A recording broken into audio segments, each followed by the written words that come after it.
Sergei Eisenstein, sometimes a Russian film director or Russian film director retired.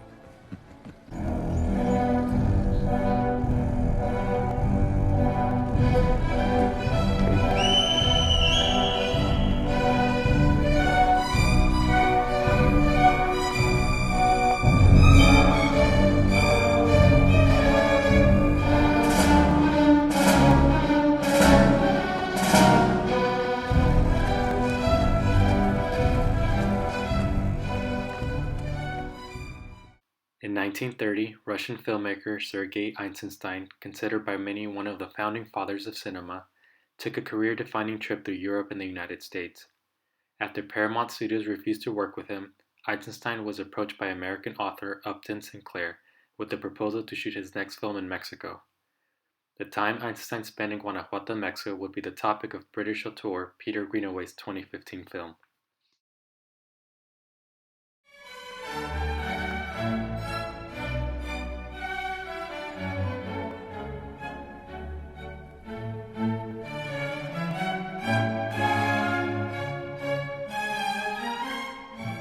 In Notes on the Auteur Theory in 1962, Andrew Sarris proposes three concentrations of the auteur theory: technique, personal style, and interior meaning.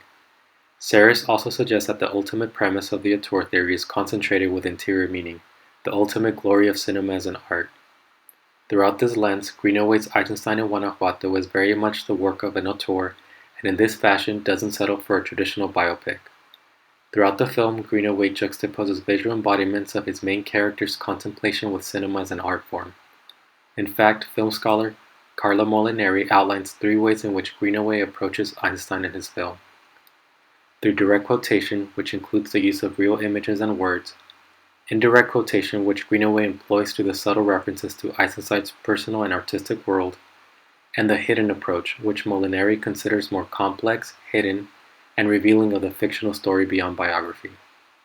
What's more, Molinari argues that Eisenstein in his film becomes a sort of alter ego of Greenaway, and of Greenaway's precedent characters, which involve complex and artistic personalities.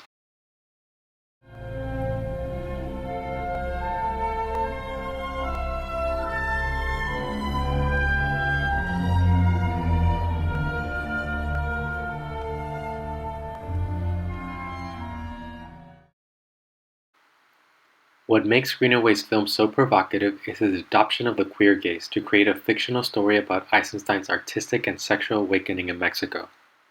According to journalist Trovell Anderson, the queer gaze challenges binary notions of existence and storytelling employed in many male gaze versus female gaze conversations where the context is nearly always heterosexual. Anderson also quotes gender studies professor Karen Tongson and states that the queer gaze can help decenter what we prioritize in storytelling, decentering where stories usually happen and finding them in places we don't usually look. This is exactly the approach that Greenaway took when he chose to focus his biopic on Eisenstein's sexual awakening versus the physical act of shooting his Mexican film. Although this approach didn't come without scrutiny, film scholar Brian Hoyle argues that Greenaway's theory about Eisenstein's sexual awakening in Mexico is one shared by numerous critics, including Ian Christie, who has suggested that the trip may have made possible Eisenstein's fullest exploration of his hitherto perplexed sexuality.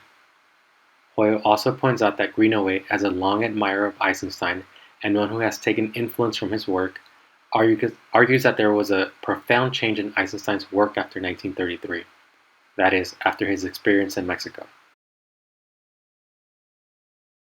We have pre-Columbian equivalents for everything the Roman Catholics dreamed of. Certainly, we invented blood sacrifices before you did. Christianity adopted us.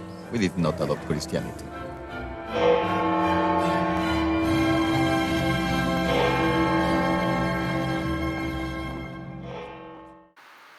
Given the historical depiction of non-Western countries in cinema, Greenaway's depiction of Mexico and of his Mexican characters is both admirable and an example that can be followed by Western filmmakers.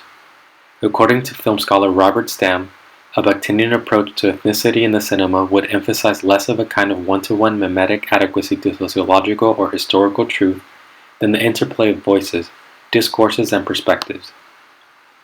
This approach is evident not only in the way Greenaway captures the artistic beauty of Mexico's architecture and its culture, but in placing Mexico's historical figures on par with the historical figures of the Western world. Furthermore, Greenaway's Bakhtinian approach can be seen not only as an echo to the film's transnational contribution, but as an ode to cinema's historical global appeal. Given this, Peter Greenaway's Eisenstein in Guanajuato remains one of the auteur's boldest of films and one deserving of more attention.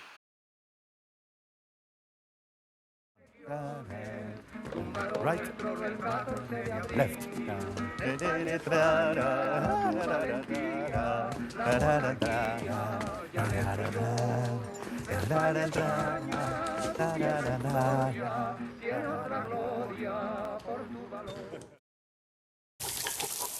I am a boxer for the freedom of cinematic expression.